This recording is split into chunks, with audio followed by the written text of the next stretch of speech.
one chap ends up with $30 million of this money. We think in cash, and he just vanishes. It exists because it's profitable and because it's still invisible. It seemed so impossible that I kept thinking someone was going to tell me I'd got it wrong.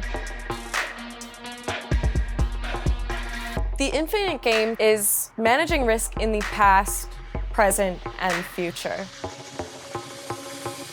We have the financial resources to be able to commit to this infinite game, but we need the political will. It is an infinite game because greed is infinite.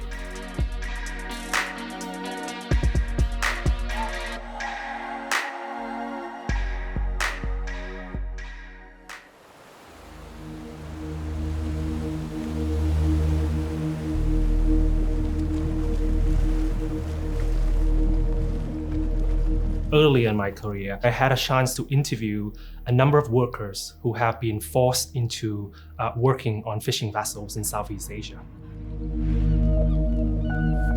I was very shocked and very surprised actually to listen to real stories from the men who have been beaten up violently on the fishing boats, who actually have been prevented from accessing medical assistance by their supervisors.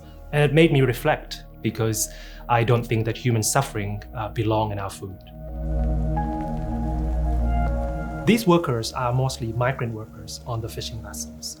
So some of these major regional, international seafood companies really have been implicated in some of the crime and human trafficking that are involved in the seafood sector because of the lack of due diligence and lack of human rights impact assessment.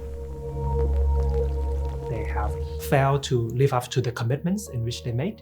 And in the end, these products get exported to supermarkets and consumer in the global north. It's critical that businesses gain visibility into their supply chains and labor practices because there is this disparate level of regulation across jurisdictions. As the world has globalized and businesses have globalized, our supply chains have become more complex. And we have a greater distribution and division of labor across the value chain. But with this kind of complexity that we've built, we're also seeing that it becomes easier to obscure crimes within supply chain networks. And the same story can also happen in other commodities, like cobalt in Africa, which is used as a raw material for our iPhones or our laptops and the EV car batteries. So again, some of these regional mining companies, exporters from across the world would also need to be committed to a robust human rights due diligence and approach to make sure that those raw materials that are entering the global supply chains are not tainted by forced labor and human rights violations.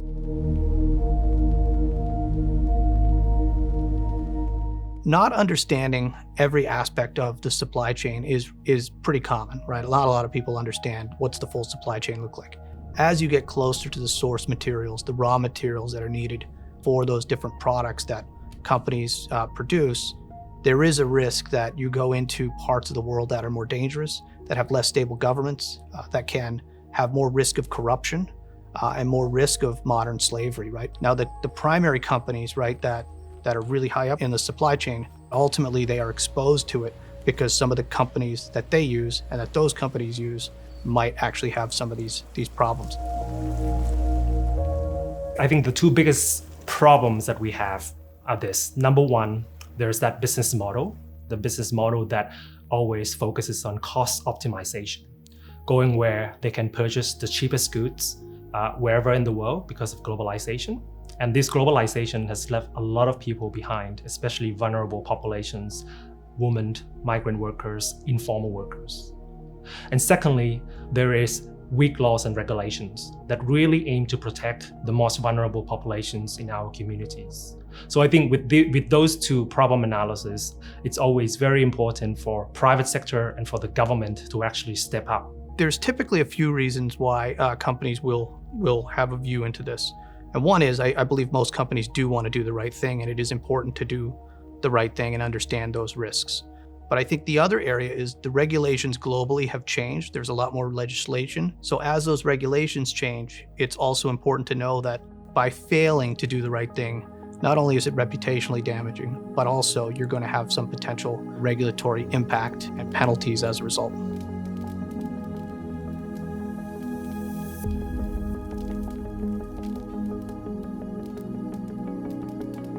Modern slavery in many ways shouldn't exist. It feels like an anomaly today. If you think about some of the battles that our 19th century anti-slavery ancestors fought, there's no more real legal battles that we have to fight. There's no moral battles or religious ones. No country's economy is going to collapse.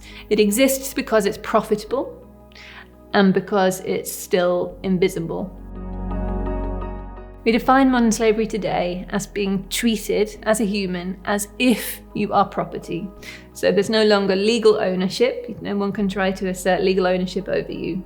But people are today still bought and sold. They're still traded. They're still destroyed. And that's how we understand slavery outside of that legal possession element. People are possessed, they're controlled, they're treated as if they are owned as property. Compliance departments around the world, from companies of all shapes and sizes, are increasingly finding themselves fighting a massive wildfire with little more than a bucket brigade. It's very difficult to enforce laws in practice. Regulators can't be everywhere. They don't have eyes in every single household and business place and plot of land in the world. It's just incredibly difficult. The landscape is enormous and the opportunities for exploitation are tremendous. The latest and the best estimates are that 50 million people are still enslaved worldwide. It means modern slavery in terms of numbers has gone up by about 25% in 5 years. Within that 50 million, we know about 54% of individuals enslaved are female, about 25% are children. We know 28 million of the 50 million are in forced labor, and that's everything from mining to garment making to brick kilns, deforestation, and forced commercial sexual exploitation. And the remaining 22 million are in forced marriage. And that number, if you think about it, is huge. 50 million, that's 1 in every 160 people alive today are in modern slavery. It's a number, 50 million, that's bigger than the whole population of Canada or Malaysia or Ukraine. It's twice the size of Australia, so really big numbers that we're talking about. Addressing modern slavery is crucial for fostering a sustainable economy. But because these issues can be obscured within the complex networks of supply chains, it requires effort from companies that are both large and small.